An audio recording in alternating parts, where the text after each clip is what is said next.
Welcome to my presentation. In this presentation, let us look at some more examples related to the distribution property. Let us say we want to simplify an expression of this type, negative of 2y minus 4. This time we want to simplify an expression which has a negative sign outside of the parenthesis. To make it simple, we can assume as if there is a 1 in front of the after the negative sign, like this: negative 1 times 2y minus 4. So when we use the distribution property, we're going to take the negative 1 and then distribute it to every one of the terms inside the parenthesis. The ones are implied, so therefore we can write a 1, and that does not then confuse us as to what is the number we need to multiply to the terms inside the parenthesis. So we can put a 1 in there. So therefore, when we do that, this is the way we can expand it out. So negative 1 times positive 2y, we are starting to distribute, plus negative 1 times negative 4. So therefore, negative times a positive is a negative. We know that. Negative times a positive is a negative. 1 times 2 is 2, and we have the variable y. And then we also know that a negative term times a negative term is going to be a positive term. So therefore, negative 1 times negative 4 will be a positive 4. Since these two are different non-similar terms, we're going to leave the answer right there. Okay?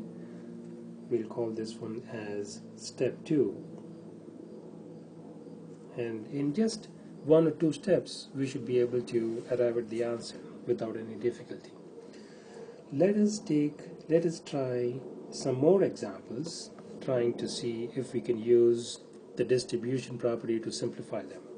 In this example, let us say we want to simplify 1/2 of 8a minus 12b.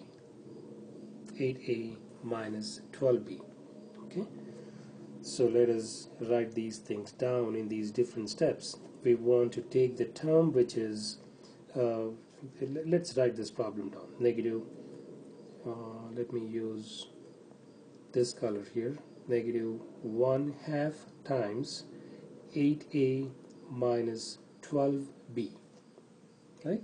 So we're going to take this negative 1/2 and then distribute it to every one of the terms inside the parenthesis. And when we do that, this is how it's going to come out as negative 1/2 times 8a, negative 1/2 times 8a, plus negative 1/2 times negative 12b. We can also write this as follows. I'm going to write that as step 2. Negative times positive is a negative. 1 times 8a is 8a divided by 2. I'm just combining all of these terms together as shown here.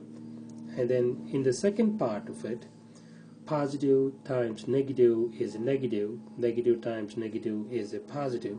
So therefore, I'm going to multiply the numerator parts. 1 times 12b is 12b divided by 2.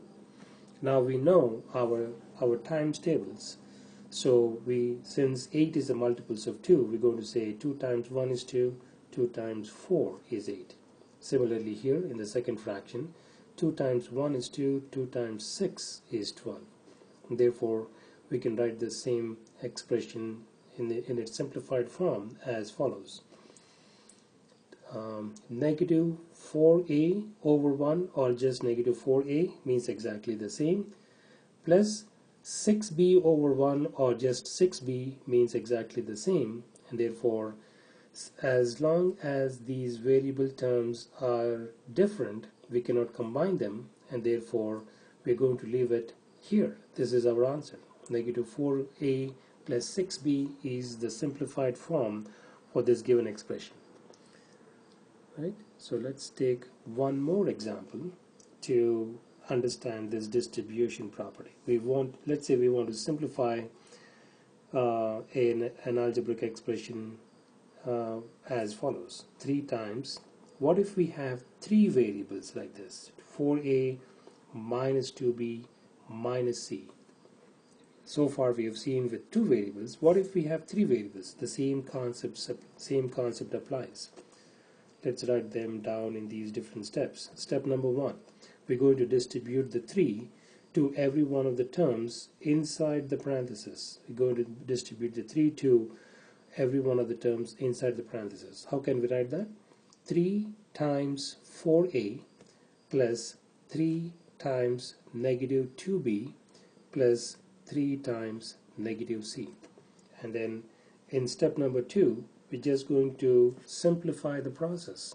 So we know if there are no signs, we can say positive times positive will always be a positive quantity. So 3 times 4 is 12, and the variable we have is an a.